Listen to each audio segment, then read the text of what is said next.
Yes, good morning students. Now we are going to discuss our next topic, that is dielectrics. Now what are dielectrics? अब dielectrics क्या होते हैं? Dielectrics बच्चे these are the insulating materials. ये ना insulating materials होते हैं, means they will not allow the electricity or charge to pass through it. ये अपने में से चार्जेस को या इलेक्ट्रिसिटी को पास होने नहीं देते हैं, इंसुलेटिंग मटेरियल्स होते हैं ये डाइलेक्ट्रिक्स। बट ये इलेक्ट्रिसिटी को तो पास नहीं होने देते, but they can transmit the electric effects without actually conducting the electricity. तो एक्चुअल में इलेक्ट्रिसिटी को बिना कंडक्ट किए हुए ये वो मटेरियल्स हैं जो कि इलेक्ट्रिकल इफेक्ट्स को ट्रांसमिट कर सकते हैं। ऐसे मटेरियल्स को हम बोलते हैं डाइलेक्ट्रिक्स। ठीक है, अब डाइलेक्ट्रिक्स बच्चे हमारे पास दो टाइप्स के होते हैं। One is non polar dielectrics, एक होते हैं हमारे पास नॉन पोलर डाइलेक्ट्रिक। ठीक है, और दूसरे हमारे पास होते हैं polar dielectrics. Polar dielectrics, polar and non polar dielectrics होते क्या हैं? इंसुलेटिंग मटेरियल्स हैं, but they can transmit the electrical effects without actually conducting the electricity. तो बच्चे नॉन पोलर डाइलेक्ट्रिक्स क्या होते हैं? Non polar, as the name is suggesting, non polar मतलब इनके पोल्स नहीं हैं। मतलब इसका ये हुआ कि ये वो मॉलिक्यूल्स होते हैं। जैसे मैं ना इसके अगर एग्जांपल दूं तो इसकी एग्जांपल आ जाती है बच्चे हमारे पास हाइड्रोजन। ठीक है, सिमेट्रिक मॉलिक्यूल्स होते हैं। जैसे इसका अगर मैं शेप की बात करूं, हाइड्रोजन की जो शेप होती है दैट इज सिमेट्रिक शेप। ठीक है, तो अब ये नॉन पोलर डाइलेक्ट्रिक्स क्यों है? क्योंकि नॉन पोलर मतलब इनके पोल्स नहीं है। पोल्स नहीं है का क्या मतलब? इसका मतलब ये है कि इन मॉलिक्यूल्स का जो सेंटर होगा ना पॉजिटिव चार्ज का सेंटर और जो नेगेटिव चार्ज का सेंटर होगा, both will coincide with each other. मतलब दोनों एक ही जगह पे होंगे, पॉजिटिव चार्ज का सेंटर और नेगेटिव चार्ज का सेंटर। मतलब आपको बताइए जैसे मॉलिक्यूल्स हैं या एटम्स हैं, एटम्स की बात करें हम तो आपको पता है इलेक्ट्रॉन्स उसके आसपास घूम रहे हैं, बीच में न्यूक्लियस प्रेजेंट होता है पॉजिटिवली चार्ज। तो अगर एटम के पर्सपेक्टिव से देखें तो एटम का भी सेंटर वहीं पे होता है, सॉरी पॉजिटिव चार्ज का सेंटर भी वहीं पे है न्यूक्लियस पे, और इलेक्ट्रॉन्स जो आसपास घूम रहे होते हैं एटम के, तो उनका सेंटर भी कहाँ पे लाया करता है उन इलेक्ट्रॉन्स का? जहाँ पे न्यूक्लियस का सेंटर है। मतलब वैसे ही है ये भी चीज़। मतलब ये वो मॉलिक्यूल्स होते हैं जिन मॉलिक्यूल्स के पॉजिटिव चार्ज का सेंटर और नेगेटिव चार्ज का जो सेंटर होता है वो कोइंसाइड होता है। ऐसे मॉलिक्यूल्स को हम क्या बोलते हैं? Non polar dielectrics. मतलब मॉलिक्यूल्स नॉन पोलर हैं और ऐसे मॉलिक्यूल्स से बनने वाले डाइलेक्ट्रिक्स को हम बोलते हैं नॉन पोलर डाइलेक्ट्रिक्स। तो एग्जांपल मैंने क्या बताई? हाइड्रोजन, ठीक है, ऑक्सीजन है। ऑक्सीजन मॉलिक्यूल से भी अगर कोई आप डाइलेक्ट्रिक बनाते हो तो वो भी कैसा डाइलेक्ट्रिक होगा? आपका नॉन पोलर डाइलेक्ट्रिक होगा। ठीक है, अब नेक्स्ट आ जाओ पोलर डाइलेक्ट्रिक्स। अब पोलर वर्ड का जैसे नाम ही बता रहे हैं, मतलब इसमें पोल्स होंगे। ठीक है, मतलब पोल्स होने का मतलब ये है कि जो आपका पॉजिटिव चार्ज और नेगेटिव चार्ज होगा वो सेपरेट होगा। अब यहाँ पे पिछले वाले में क्या था? पॉजिटिव और नेगेटिव चार्ज सेपरेट नहीं थे, उनका जो सेंटर था वो कोइंसाइड कर रहा था पॉजिटिव और नेगेटिव चार्ज का। अब यहाँ पे पोलर डाइलेक्ट्रिक्स में क्या होगा कि जो पॉजिटिव चार्ज का सेंटर है और जो नेगेटिव चार्ज का सेंटर है दैट विल बी सेपरेटेड। वो क्या होगा? इनका सेंटर, पॉजिटिव और नेगेटिव चार्ज का सेंटर क्या होगा? सेपरेटेड होगा। ठीक है, ऐसे मॉलिक्यूल्स से बनने वाले डाइलेक्ट्रिक को हम क्या कहते हैं? Polar dielectrics. ठीक है, जैसे कि फॉर एग्जांपल है बच्चे, इसकी एग्जांपल की अगर हम बात करें तो जैसे HCl का मॉलिक्यूल है।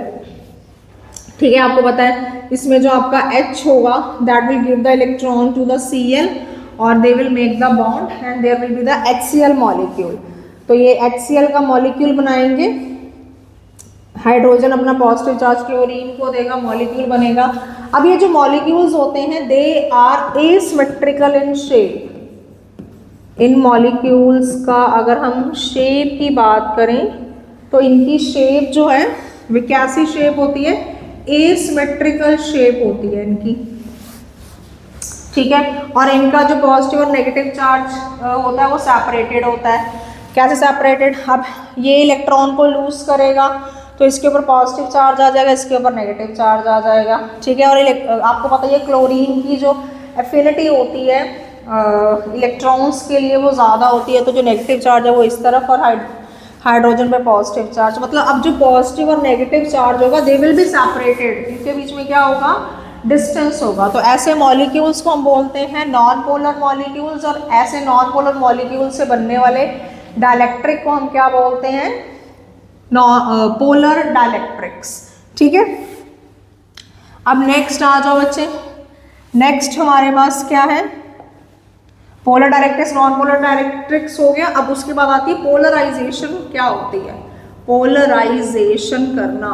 पोलराइजेशन जैसे as a name is suggesting, polarization means आप पोलराइज कर रहे हो किसी को। पोलराइज करना मतलब वहाँ पे पोल्स जनरेट हो रहे हैं, पोल्स जनरेट होना मतलब वहाँ पे पॉजिटिव और नेगेटिव चार्जेस क्या हो रहे हैं, सेपरेट हो रहे हैं, ठीक है। तो पोलराइजेशन, अब पोलराइजेशन पहले हम करते हैं बच्चे नॉन पोलर मॉलिक्यूल की। तो मान लो हमारे पास एक नॉन पोलर मॉलिक्यूल है, अभी हमने किया, या नॉन पोलर मॉलिक्यूल से मिलने वाला हमारे पास एक नॉन पोलर डाइलेक्ट्रिक है। तो नॉन पोलर्स क्या थे, नॉन पोलर्स आपके पास वो डाइलेक्ट्रिक्स थे जिनका centre of the positive charge और centre of the negative charge वो दोनों क्या कर रहे थे, कोइंसाइड कर रहे थे, ठीक है। तो ये हमारे पास हो गए नॉन पोलर मॉलिक्यूल्स, ठीक है। सेंटर इनके पॉजिटिव और नेगेटिव चार्ज दोनों का सेंटर क्या कर रहा है, कोइंसाइड कर रहा है, ठीक है।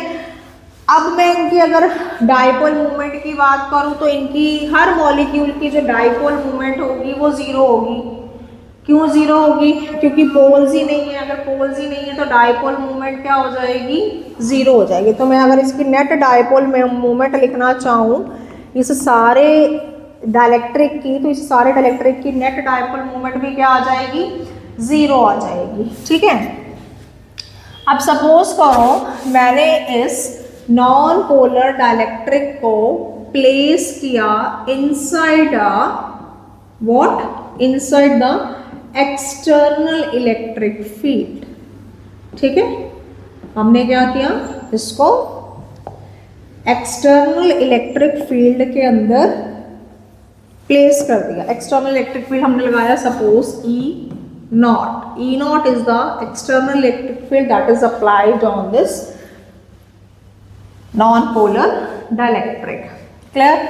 और ये मान लो ये डायरेक्शन है आपकी अप्लाइड इलेक्ट्रिक फील्ड की, इस तरफ लग रहा है। अब क्या होगा कि जो आपका पॉजिटिव और नेगेटिव चार्ज है ना, जो कि पहले इनका सेंटर कोइंसाइड कर रहा था, अब ये पॉजिटिव और नेगेटिव चार्जेस जो होंगे ये सेपरेट हो जाएंगे। तो आपका जो पॉजिटिव चार्ज होगा that will move to the side to the direction in which the electric field is applied, और जो आपका नेगेटिव चार्ज होगा वो इलेक्ट्रिक फील्ड से ऑपोजिट डायरेक्शन में मूव करेगा। तो पॉजिटिव चार्ज इस तरफ, नेगेटिव चार्ज इस तरफ, पॉजिटिव चार्ज इस तरफ, नेगेटिव चार्ज इस तरफ, ऐसे पॉजिटिव चार्ज इस तरफ, नेगेटिव इधर, यहाँ पे नेगेटिव, यहाँ पे पॉजिटिव, यहाँ पे नेगेटिव, यहाँ पे पॉजिटिव, यहाँ पे नेगेटिव, पॉजिटिव। तो ऐसे आपके पॉजिटिव और नेगेटिव चार्जेस क्या हो गए, अब सेपरेट हो गए, मतलब इनके पोल्स बन गए। कब बने, जब आपने नॉन पोलर मॉलिक्यूल को कहाँ पे रखा, एक्सटर्नल इलेक्ट्रिक फील्ड में एक्सटर्नल इलेक्ट्रिक फील्ड ने इनके ऊपर फोर्स लगाया और उस फोर्स की वजह से पॉजिटिव चार्ज इलेक्ट्रिक फील्ड की डायरेक्शन में गया और नेगेटिव चार्ज इलेक्ट्रिक फील्ड की डायरेक्शन से ऑपोजिट डायरेक्शन में गया।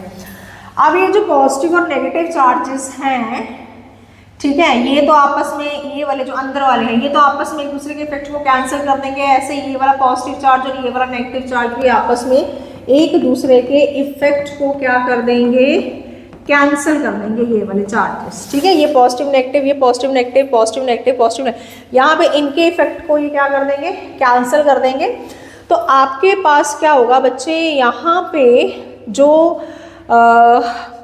चार्ज बचेगा वो यहाँ सरफेस पे बचेगा, ये वाले सरफेस पे आ जाएगा पॉजिटिव चार्ज और इस वाले सरफेस पे आ जाएगा आपका नेगेटिव चार्ज आ जाएगा, ठीक है।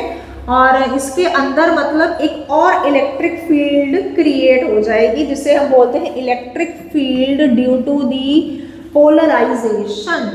पोलराइजेशन की वजह से जो इलेक्ट्रिक फील्ड आई है, electric field due to the polarization, और उसकी डायरेक्शन जो है वो किस तरफ से किस तरफ को होगी, फ्रॉम पॉजिटिव टू नेगेटिव, मतलब इस डायरेक्शन में होगी वो, ठीक है। और आपकी अप्लाइड इलेक्ट्रिक फील्ड इस तरफ थी, that is your E not, और जो इलेक्ट्रिक फील्ड जनरेट हुई है, इंड्यूस हुई है inside the dielectric due to the polarization, उसकी डायरेक्शन जो है वो अप्लाइड इलेक्ट्रिक फील्ड से ऑपोजिट डायरेक्शन में होगी, ठीक है। मतलब अब आपका ये मटेरियल क्या हो चुका है, पोलराइज हो चुका है।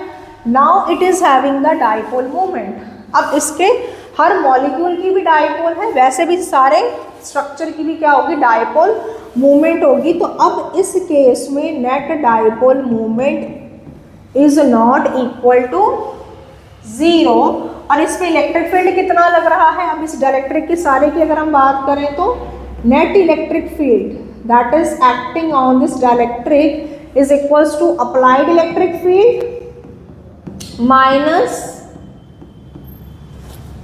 माइनस ये, चाहे आप बच्चे इसके वेक्टर साइन को रिमूव कर सकते हो, ठीक है, क्योंकि डायरेक्शन जो है हम ले ही रहे हैं पॉजिटिव नेगेटिव। तो अप्लाइड इलेक्ट्रिक फील्ड में से हमने जो electric field due to the polarization induce हुई थी उसको माइनस कर दिया, तो this will be the net electric field that is acting on this dielectric in this case. Now this molecule is polarized. Now these molecules are having the dipole moment. तो इनके सभी की क्या है, डाइपोल मोमेंट होगी, ठीक है। तो नेट डाइपोल मोमेंट इस वजह से क्या आ गया, 0 आ गया, ठीक है। और इलेक्ट्रिक फील्ड कितनी लगी, अप्लाइड माइनस ई माइनस क्यों किया ई को, क्योंकि इसके डायरेक्शन अप्लाइड से ऑपोजिट थी। तो ये हमारे पास कौन सा मॉलिक्यूल था, नॉन पोलर मॉलिक्यूल था, उससे बनने वाले डाइलेक्ट्रिक्स को हमने डिस्कस किया है। Now come on the polar dielectric. Polar dielectrics क्या है, पोलर डाइलेक्ट्रिक्स आपके बच्चे वो डाइलेक्ट्रिक्स हैं which are made up of polar molecules, ठीक है। तो मान लो ये आपके पास कोई डाइलेक्ट्रिक है जो कि किससे बना हुआ है, पोलर मॉलिक्यूल्स से बना हुआ है। पोलर मॉलिक्यूल्स है, पोलर मॉलिक्यूल्स का मतलब क्या है, already they are having the dipole movement. तो यहाँ पे बच्चे आपके पास क्या होगा, यहाँ पे मान लो पॉजिटिव चार्ज है, यहाँ पे नेगेटिव है, यहाँ पे पॉजिटिव, यहाँ पे नेगेटिव, यहाँ पे पॉजिटिव, यहाँ पे नेगेटिव, यहाँ पे पॉजिटिव, यहाँ पे नेगेटिव। तो ये हमारे पास ऐसा एक डाइलेक्ट्रिक है जो कि ऑलरेडी पोलर मॉलिक्यूल से बना हुआ है, मतलब ये molecules already they are having the dipole movement, इनकी डाइपोल मूवमेंट है, इनके अंदर पोल्स हैं, इनका जो पॉजिटिव और नेगेटिव चार्ज है वो ऑलरेडी सेपरेटेड है due to the thermal energy, ठीक है। बट ये जो सारे डाइपोल्स होंगे, these all dipoles are oriented randomly.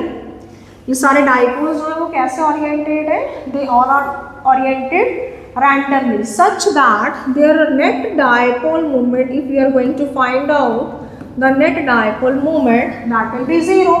Why 0? Because सारे के सारे रैंडमली ओरिएंटेड है, ठीक है। डाइपोल मूवमेंट की आपको डायरेक्शन अगर याद हो, हमने डिस्कस की हुई है, डाइपोल मूवमेंट की डायरेक्शन किधर से किधर को होती है, नेगेटिव से पॉजिटिव की तरफ, नेगेटिव से पॉजिटिव की तरफ, ठीक है, नेगेटिव से पॉजिटिव की तरफ होती है नेट डाइपोल मूवमेंट की डायरेक्शन, ठीक है। तो ये डाइपोल मूवमेंट की डायरेक्शन मैंने बनाई।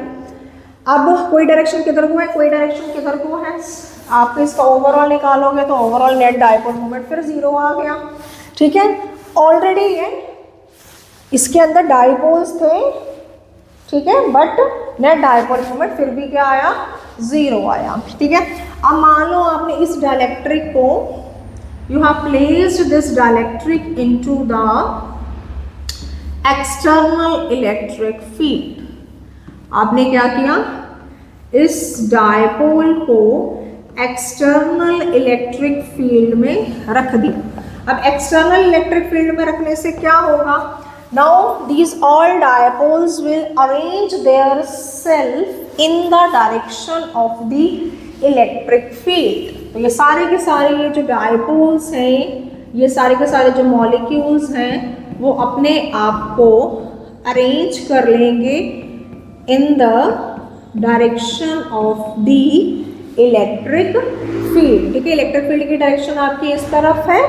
ठीक है, नेगेटिव चार्ज आपका इधर आ जाएगा और पॉजिटिव चार्ज उस तरफ चला जाएगा। ठीक है, तो आपको पता है डायपोल मोमेंट की डायरेक्शन किधर से किधर को बताई थी मैंने, नेगेटिव से पॉजिटिव की तरफ। सो यहाँ पे सारे मॉलिक्यूल्स की जो डायपोल मोमेंट है, ये जो एरोज हैं, these arrows are representing the dipole moment. ठीक है, तो सारे के सारे जो आपके पास मॉलिक्यूल्स हैं उन सभी की जो डायपोल मोमेंट है that is in the direction of applied electric field. ठीक है, तो अब इस केस में net dipole moment is not equals to zero.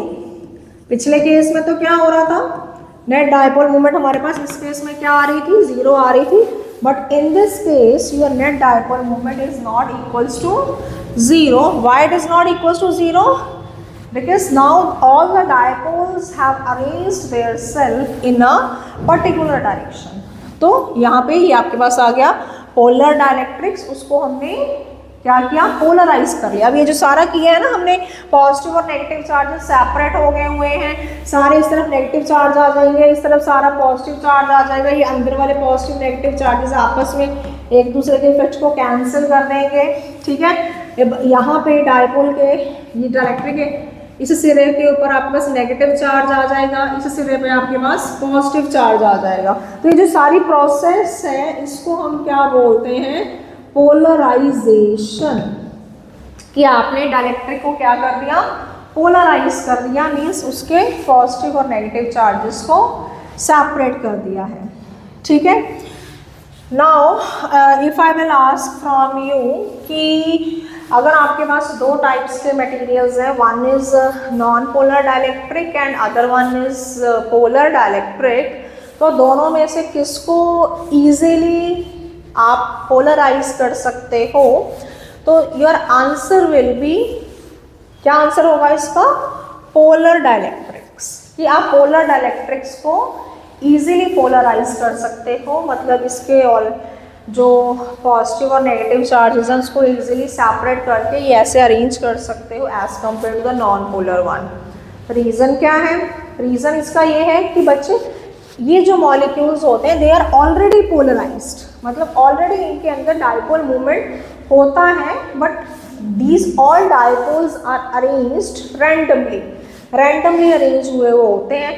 बस हमने इलेक्ट्रिक फील्ड लगा के उनको एक डायरेक्शन, उनकी एक सेट करनी होती है, otherwise they are already having the separate negative and positive charge. So that's why polar dielectrics को पोलराइज करना as compare to the non polar dielectrics easy होता है। ठीक है, thank you. This is all about the today's lecture.